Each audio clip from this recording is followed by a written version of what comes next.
युवा स्वाभिमानचे रास्ता रोको आंदोलनामध्ये झालेल्या मारहाण प्रकरणी युवा स्वाभिमानच्या 5 कार्यकर्त्यांवरती वेगवेगळ्या कलमान्वये गुन्हे दाखल करून त्यांना अटक करण्यात आली आहे।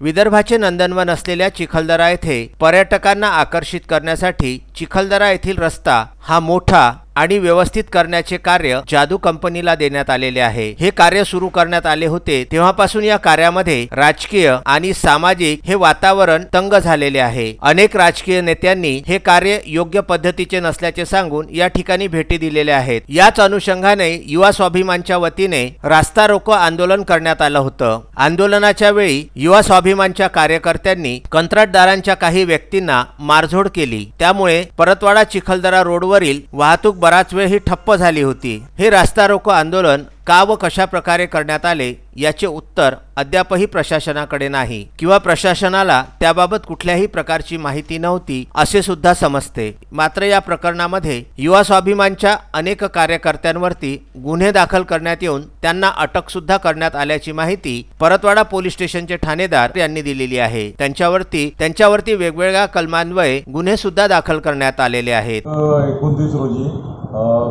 धामणगाव गडी रोडवर जे युवा स्वाभिमान पक्षातर्फे उपेंद्र भसले यांनी आंदोलन आयोजित केलेलं होतं, त्या संबंधाने पोलिसांनी त्याला परमिशन नाकारली होती। 149 ची नोटीस त्याला दिलेली होती। तसेच माननीय SDM साहेब यांनी सुद्धा त्याला विरोध नाकार दिला होता। तरी त्यांनी आंदोलन आणि आम्ही शेवटपर्यंत त्याचं मन वळवण्याचा प्रयत्न केला। योग्य तो बंदोबस्तही त्या ठिकाणी लावण्यात आलेला होता। त्या रोडनी 4 पॉईंट आपले लागलेले होते। अचानकपणे धोतरखेडा गावापाशी यांच्या वाहनाने जात असताना एक काम करणारी टीम म्हणजे जे रोड कॉन्ट्रॅक्टरची टीम होती ती त्यांच्या समक्ष आली। त्या ठिकाणी त्यांचा झगडा या लोकांनी यांच्याशी वाद घालून त्यांना मारहाण केली। त्या मारहाणीच्या संबंधाने पोलीस स्टेशनला त्यांनी दिलेल्या तक्रारीवरून, जो जखमी आहे त्या दिलेल्या तक्रारीवरून त्यांनी जी तक्रार दिली तशीच त्याची तक्रार नोंदवून त्याप्रमाणे ज्या सेक्शनमध्ये गुन्हा नोंद होतो त्याप्रमाणे कारवाई करण्यात आलेली आहे। त्याची वैद्यकीय तपासणीसुद्धा त्यांची करण्यात आलेली आहे। त्यावेळेस आम्ही 3 आरोपी उपेंद्र भसले आणि +2 हे ताब्यातही घेतलेले होते।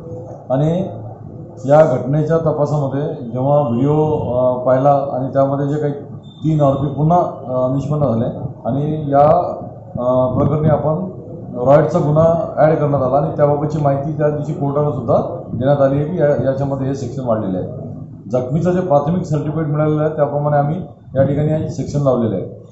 त्याला एक्सरेसाठी रेफर केलेलं होतं आणि पुढचा जो रिपोर्ट मेडिकलचा येईल त्याप्रमाणे त्यामध्ये सेक्शनसुद्धा ॲड होतील। आणि या प्रसंगी आम्ही सांगू इच्छितो की या ठिकाणी पोलिसांनी इमिजिएट ॲक्शन पोलिसांची घेतलेली आहे। आरोपी अटक केलेले आहे, जे गुन्हे दाखल होते तेही केलेले आहे आणि वेळेवरच त्या ठिकाणी पोलीस रस्त्यावरच असल्यामुळे तात्काळ त्या ठिकाणी पोलीससुद्धा पोहोचलेली होती। आणि या प्रसंगी कोणाचा बचावाचा किंवा कोणाला स्पेअर करण्याचा काही प्रश्न येत नाही।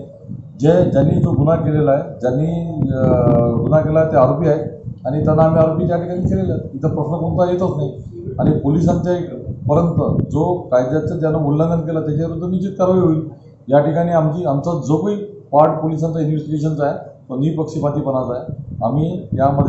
आम्ही जी आमची भूमिका आहे ती स्पष्ट आणि सरळ आहे। त्या ठिकाणी जे आरोपी आहेत ते निष्पन्न अगदी जे काही असेल त्याचे सर्व निष्पन्न होईल आणि त्याच्या विरुद्ध कारवाई करू। धन्यवाद।